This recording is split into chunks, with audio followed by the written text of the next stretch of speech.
Madam Speaker, the rule today also provides for consideration of the Active Shooter Alert Act, which frankly should have passed under suspension in June. This common-sense legislation would create a communications network to alert people when an active shooter is in their community. It is tragic to think we even need such a system, but sadly the fear of a mass shooting has become a persistent dark cloud shrouding our nation.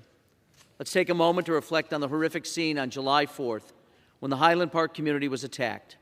What should have been a joyous occasion for families, friends, and community members instead became a nightmare when a dangerous person wielding a dangerous weapon fired into the crowd, killing 7 and injuring dozens more. There are those who yet again offered their thoughts and prayers in response to the Highland Park shooting, yet provided no real solutions. But there are solutions. In fact, this body has passed countless measures that would have helped prevent such a tragic event. I've made my position clear. Meaningful, common-sense gun reform is an absolute necessity.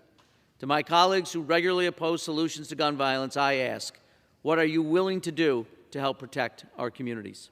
Let's at least come together on legislation that creates a warning system for communities when an active shooter is present and more innocent lives can be saved.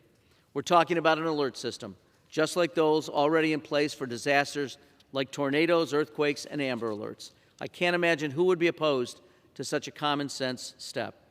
And I'd like to thank the more than 40 Republicans who evaluated the merits of this straightforward bill and voted in favor this June, and I hope we can count on your vote again this week.